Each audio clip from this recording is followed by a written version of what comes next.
Good evening सभी, कैसे हो?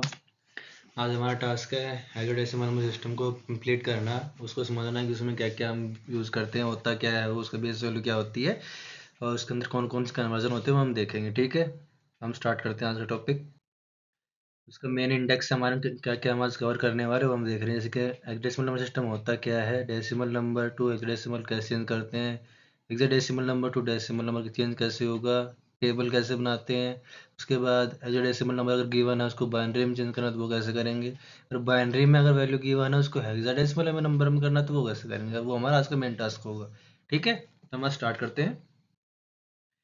अब हमें फर्स्ट जो हमारा टॉपिक आया है उसको बोलते हैं what is hexadecimal number system. Hexadecimal number system वो नंबर सिस्टम है जिसके अंदर हम नंबर्स भी यूज करते हैं और अल्फाबेट भी यूज करते हैं। दैट्स वाई ये है अल्फा न्यूमेरिक फॉर्म में हम यूज करते हैं। इसके अंदर 0 to 9 तक तो नंबर होते हैं, 0 to 9 तक। देन 10 to 15 हम वेरिएबल्स यूज करते हैं, जैसे कि A to F हम यूज कर रहे हैं अल्फाबेट्स।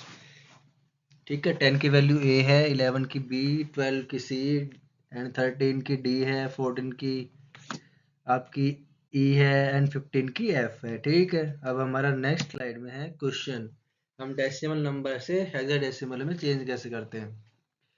जैसे कि हम अभी तक देख चुके हैं कि बाइनरी फॉर्म में अगर हमें क्वेश्चन करना है तो उसमें डेसिमल टू बाइनरी कैसे कर रहे थे, और अगर ऑक्टल वाले में अगर आप देखते हैं तो उसमें डेसिमल टू ऑक्टल कैसे कर रहे थे वो हमने अभी देखा है कि हम उसमें डिवाइड करते हैं। ठीक है, तो इसमें भी हम डिवाइड करके ही क्वेश्चन को सोल्व करेंगे। 16 से अगर हम डिवाइड करते हैं, ऐसे उसमें हम रिमाइंडर चेक कर रहे थे, लास्ट में लिख रहे थे रिमाइंडर्स को, ऐसे इसमें रिमाइंडर लिखना है। ऐसे 16 से अगर इसको डिवाइड करते हैं तो ये 16 1 जा 16 जाएगा, देन 6 पे जाएगा, देन 8 पे हमारा रिमाइंडर क्या बच गया, 11 बचता है लास्ट में, तो हम यहाँ पर रिमाइंडर लिखते हैं। इसी वे में डिवाइड करते जाना है और उसका रिमाइंडर जो है वो आपको इधर लिखना होता है। ठीक है, जब तक हमारी वैल्यू यहाँ पे 0 नहीं आती है तब तक हम इसको डिवाइड करते हैं। सो फिर हमारा आंसर क्या बताया था कि उसमें कि जैसे फ्रॉम बॉटम टू टॉप जाता है। सो इसके अंदर आंसर क्या आएगा, 10 8 11। उसके जगह हम लिखेंगे 10 की वैल्यू ए होती है, 8 सिंपल लिखेंगे, एंड 11 की वैल्यू बी है, तो हमारा आंसर क्या आएगा, ए 8 बी बेस 16 है हमारा। सो ये क्या नंबर सिस्टम हो गया, हेक्सा में हमने चेंज कर दिया है इसको। नेक्स्ट है हेक्साडेसिमल से डेसिमल नंबर सिस्टम में हम चेंज कैसे करेंगे वो हम देख रहे हैं अभी। जैसे कि पहले हमने किया था बाइनरी टू डेसिमल चेंज कैसे करते थे, उसमें अगर वैल्यू गिवन है तो फ्रॉम राइट टू लेफ्ट हम उसमें पावर लिखते थे, उनको उन पावर को जो हमारी बाइनरी नंबर में गिवन वैल्यूज थी उनके साथ उसको मल्टीप्लाई करते थे।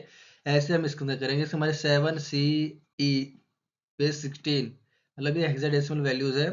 पहले इसको अलग अलग लिख लो, 7 लिखा अलग, फिर सी लिखा उसकी वैल्यू 12 लिख दी, एंड ई लिखा उसकी वैल्यू 14 है। ठीक है, अब फ्रॉम राइट टू लेफ्ट हम जाएंगे पावर इंक्रीज करते हुए, जैसे 8 की पावर 0, 8 की पावर 1, 8 की पावर 2 हो गया। इसके बाद क्या करना है, 7 को 8 की पावर 2 से मल्टीप्लाई करो, देन प्लस करो, 12 इंटू 8 की पावर 1 करना है, देन 14 इंटू 8 की पावर 0 होगा।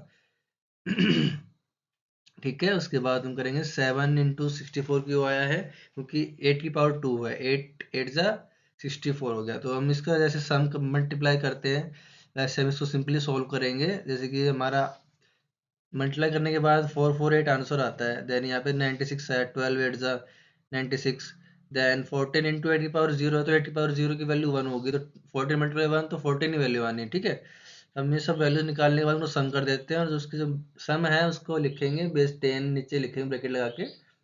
मीन्स हमारा ये कन्वर्ट हो चुका है डेसिमल फॉर्म में। ओके, अब हम देख रहे हैं नेक्स्ट पॉइंट है हमारा टेबल कैसे बनाते हैं।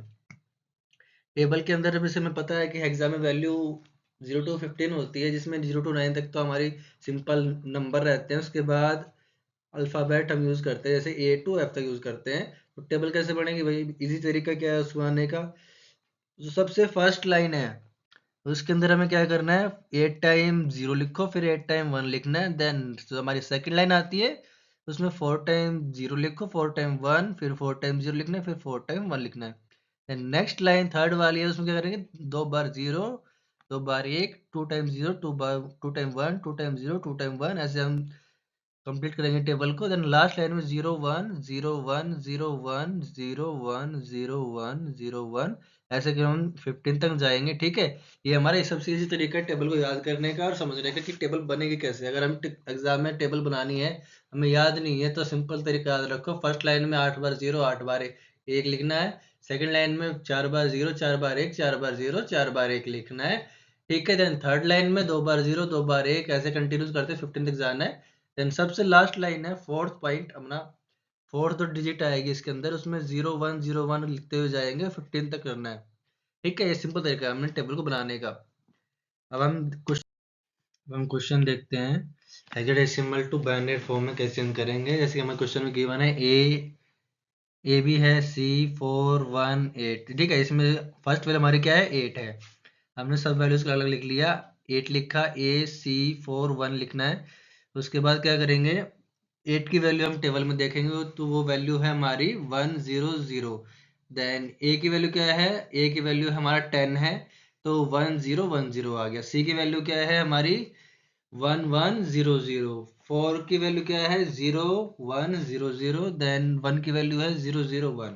अब हम इन सभी वैल्यूज को एक साथ लिख देंगे और उसका बेस वैल्यू 2 लगा देंगे। इससे हम क्या करेंगे, इसको हमने कन्वर्ट कर दिया है बाइनरी फॉर्म में। हमने हेक्साडेसिमल टू बाइनरी फॉर्म में हमारी कन्वर्जन कंप्लीट कर ली है। अब हम नेक्स्ट पॉइंट देखेंगे। इसके अंदर हम देख रहे हैं बाइनरी नंबर में अगर हम वैल्यू गिवन है और हमें हेक्साडेसिमल नंबर में चेंज करनी है तो हम कैसे करेंगे। अगर मान लो यहाँ पे वैल्यू में गिवन है, ये क्वेश्चन है, हम उसको फर्स्टली क्या करेंगे, हमें पता है कि हेक्सा में अगर हमें चेंज करना है तो हमें 4 4 का पेयर बनाना होता है। तो फर्स्टली 4 4 का पेयर बनाएंगे। अगर फिर पेयर कंप्लीट नहीं बनता है 4 नंबर्स का, तो फिर उसके लेफ्ट साइड में हम 0 0 लगा देंगे, जिससे कि हमारा वो वैल्यू कंप्लीट 4 का पेयर बन जाएगा। जितनी हमें रिक्वायरमेंट है उसके अकॉर्डिंग हम वहाँ पे 0 लगाते हैं। ठीक है, जैसे हमारे क्वेश्चन में मैंने सेपरेट कर दिया था सभी को, जैसे 4 4 का मैंने पेयर बना रखा है। तो अब हम 1 1 1 0 देखते हैं। इसकी वैल्यू हम चेक करें, 8 4 2 1, 8 4 12 और 1 13 14। तो हमारी 14 वैल्यू आ गई। जैसे ही हमारा नेक्स्ट क्या है 0 0 1 1 है, तो उसके अंदर की वैल्यू क्या है 3 है अकॉर्डिंग टू टेबल। और नेक्स्ट है 0 1 0 1 है, उसकी वैल्यू 5 है according to your hexadecimal table. Then 1 1 0 1 उसकी वैल्यू 13 होती है, इसको हम डी भी बोलते हैं। ये हमारी हेक्साडेसिमल वैल्यूज आ गई है, बाइनरी वैल्यू में गिवन थे, हमने उसमें से हेक्साडेसिमल वैल्यूज निकाल ली है। इसको कंप्लीट करने के बाद हमारा जो कन्वर्जन था वो कंप्लीट हो गया। इसमें हमने जो हमें बाइनरी वैल्यू गिवन थी उससे हमने हेक्साडेसिमल वैल्यूज को हमने निकाल लिया है, हमने उसको कंप्लीट कर लिया है उस कन्वर्जन को। ठीक है, अगर किसी को अभी भी कोई दिक्कत है या फिर कोई डाउट आता है कि ये मैं कैसे कर रहा हूँ, तो मेरे से क्वेश्चन कर सकता है। ठीक है, ओके बेटा, थैंक यू।